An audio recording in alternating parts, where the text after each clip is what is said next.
ইন্নাকা লা তাহদি মান আহবাবতা ওয়ালাকিন্নাল্লাহা ইয়াহদি মান ইয়াশা। আল্লাহ তাআলা বলেন ইন্নাকা লা তাহদি মান আহবাবতা ওয়ালাকিন্নাল্লাহা ইয়াহদি মান ইয়াশা। আল্লাহ তাআলা বলেন, হে রাসূল, আপনি যাকে ভালোবাসেন, আপনি যাকে চান, তাকে আপনি জান্নাত দিতে পারবেন না। আমি যাকে চাই তাকে আমি আল্লাহ তাআলা জান্নাত দেব। সুবহানাল্লাহ।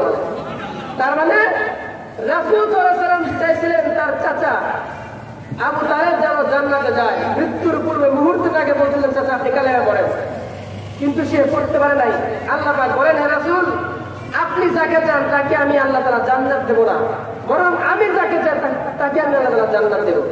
মানে হেদায়েতের মালিক একমাত্র আল্লাহ তাআলা।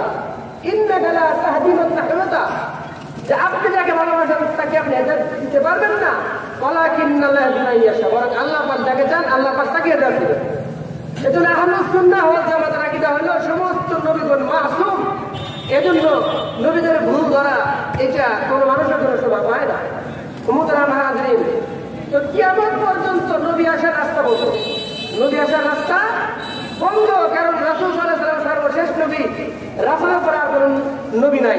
আল্লাহ তাআলা বলেন, মা কানা মুহাম্মাদুন আবা আহাদিন মির রিজালিকুম ওয়ালাকিন রাসূলুল্লাহি ওয়া খাতামান নাবিয়্যিন। আল্লাহ তাআলা এখানে বলছেন ওয়া খাতামান নাবিয়্যিন, রাসূল সর্বশেষ নবী, রাসূলের পর কোন নবী নাই। হাদিসে পাকের মধ্যে বলেন, লাউ কানা বাদি নাবিয়্যুন লাকানা উমারা, যে আনা খাতামুন নাবিয়্যিন, আমি সর্বশেষ নবী, আমার পরে কোন নবী নাই। লাউ কানা বাদি নাবিয়্যুন লাকানা উমারা, যে যদি আল্লাহ তাআলা নবী হিসেবে কাউকে পাঠাইতো তাহলে হযরত ওমরকে পাঠাইতো। সুবহানাল্লাহ। তাহলে এখানে আল্লাহর পয়গম্বর বলতেছে যে নবী আসার রাস্তা বন্ধ, নবী জীবনে কোনোদিন আর নবী কিয়ামত পর্যন্ত কোনো নবী আসবে না। এখন যারা আমাদের সমাজে বলতে চায় যে কাদিয়ানী গোলাম আহমদ কাদিয়ানী তারা সর্বশেষ নবী, আমরা বলতে চাই যে কাদিয়ানী তো কাফের, কাদিয়ানীদেরকে যারা দালালি করবে কাদিয়ানীদের পক্ষে তারাও কাফের।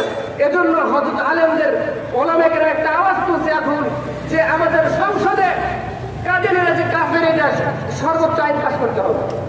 কাদিয়ানী আমাদের দেশে হিন্দুরা থাকবে, বৌদ্ধরা থাকবে, খ্রিস্টানরা থাকবে, কাদিয়ানীরা আমাদের দেশে থাকবে, কিন্তু তারা কাফের বলে তারা থাকবে।